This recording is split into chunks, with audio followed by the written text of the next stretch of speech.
Welcome to the ORI Fast Pass Training. Institutional Review Board, or IRB Review, Research, Recruitment and Advertising. Federal regulations require the IRB to review the methods and material that investigators propose to use to recruit subjects to ensure that subject selection is equitable. In addition to collecting estimates on the demographic profile of the study population, the research description of the IRB application includes sections for the investigator to describe recruitment methods and submit advertising materials for review. The University of Kentucky IRB provides investigators with practical guidance on developing recruitment plans that respect personal rights to privacy, promote equitable enrollment, and avoid coercion or undue influence of potential subjects.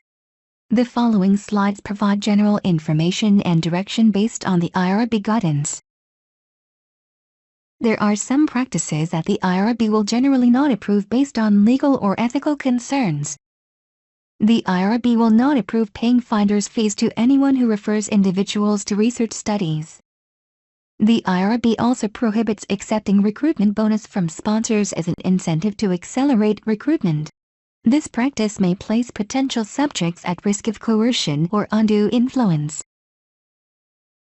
For recruiting patients identified through review of health records, the Health Insurance Portability and Accountability Act, or HIPAA, allows individuals within the covered entity to review protected health information, or PHI, for activities considered preparatory to research, such as record review to identify prospective subjects. However, PHI may not leave the covered entity during the review. For hospital-based studies, an investigator may approach a potential subject if they have a treatment relationship. The investigator is recommended to seek approval from the potential subject's attending physician or clinical provider, or arrange for that individual to contact the potential subject on the investigator's behalf. Cold calls or direct mailings from a researcher unknown to the potential subject may be considered as an invasion of privacy. Print and media advertisements that will be presented to the public require review by UK Public Relations and Marketing to ensure compliance with UK graphic standards and equal opportunity language. The exception is any sponsor-developed national advertising materials. Investigators are responsible for obtaining PR review from the Center for Clinical and Translational Sciences, aka CCTS, UK PR and Marketing, or they may utilize the CCTS marketing services to develop and assist with the advertising campaign. For this option, the CCTS marketing professionals obtain the PR review on the investigator's behalf. Advertising and recruitment activities are considered to be the very beginning of the informed consent process. The IRB reviews all recruitment and advertising materials including Dear Doctor letters requesting referrals, invitation letters, or emails, flyers, or advertisements, video, or radio scripts and clips, sponsors national advertising materials, and ads placed on print or social media. To streamline the process, submit print materials that have approval from Public Relations for compliance with UK graphic standards. And, where the output is audio or video recordings, provide the text or script initially for review, and then follow with submitting the final tape version. The following lists some common do's and don'ts to consider when developing recruitment material. When developing advertising materials, do state clearly that the program of study is research. Insert the word research before words such as study or project. Show affiliation with the University of Kentucky through text or university-approved logos. Provide your contact information and instructions for interested candidates. Include the general purpose of the research. And be respectful and appropriate with text and graphics. You may summarize criteria that will be used to determine eligibility using lay terminology, list time or other commitments required, and the location where the research will take place. You may mention, but not overstate, the potential benefits, and indicate if subjects will be paid or compensated for their time or travel. It is important not to claim either explicitly or implicitly that a test article is safe or effective for the purpose under investigation, or that it is equivalent or superior to any other treatment. Avoid terminology such as new drug, new treatment, new device, etc., without explaining that test article is not approved for marketing or unproven to be safe or effective for a specific condition. Don't include a statement indicating that the study has been approved by the UK IRB, as it may be misconstrued as an endorsement. Do not promise free medical treatment, if only providing study-related care at no cost, and don't overemphasize rewards or financial compensation. What about listing dollar amounts on advertising flyers? The IRB must consider whether listing payment amounts could be considered as undue influence relative to the specific study and population. In some cases, it is more ethical to state that participants will be compensated, but not list the dollar amount. Those details will be covered as a part of the informed consent process. As a general rule, advertisements for Phase 1 through 3 clinical trials and other significant risk research should not state the amount to be paid to potential subjects.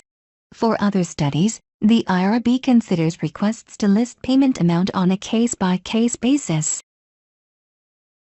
The IRB reviews the investigator's plan to distribute advertising.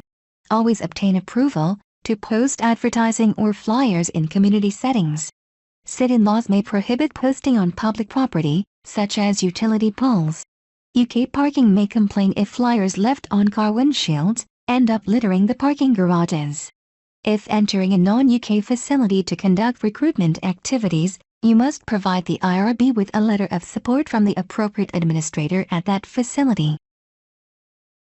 Using social media for advertising and recruitment.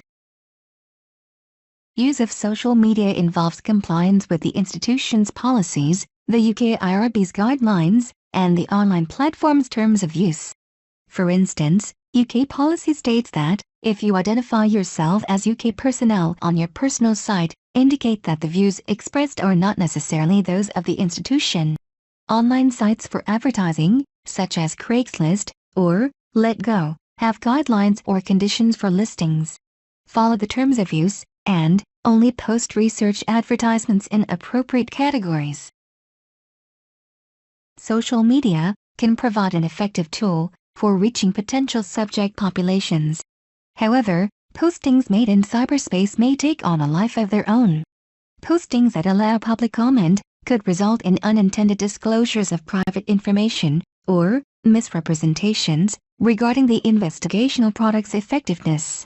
If applicable, describe for the IRB your process for handling user-generated content, including who will monitor comments or public postings. Disabling the user comment option may be useful for pages that have potential to elicit comments that could bias study results or reveal blinded study treatments. For the IRB's review, provide a copy or screenshot of the advertisement or post, including introductory text, images, hashtags, etc.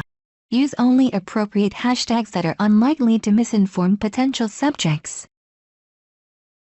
When conducting public advertising, think ahead to develop a plan for handling the response.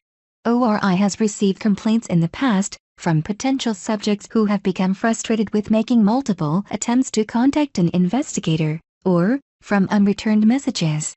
Be sure to remove or disable advertising once study enrollment is closed. Pre-screening typically includes a brief overview of the research, followed by collecting basic information related to eligibility and suitability from interested candidates. Pre-screening may be done by phone, in person, email, or online. If using a pre-screening process to assess potential eligibility, describe process, and provide script and sample questionnaire for IRB review. If the self-disclosed protected health or private information is recorded, describe plans for securely storing or destroying to prevent breaches of confidentiality. obtain permission to retain information, and contact for future research opportunities. Online pre-screening may be efficient for the investigator and convenient for potential subjects. However, only a secure platform, such as RedCap, should be used to collect and store the information. RedCap is a secure web application for building and managing online surveys and databases. Instructions for using the RedCap online pre-screening are available at the web address provided on the screen. For additional information or questions about IRB review of recruitment activities, see the ORI website or contact the individuals provided on the screen. The CCTS Participant Recruitment Marketing Services can assist with advertising development, distribution, and other recruitment services. For additional information or questions about the CCTS Marketing and Recruitment Services, see the CCTS website or contact the individuals listed on the screen. Thank you for watching this ORI FastPass video training. You may email topic suggestions to belinda.smith@uky.edu.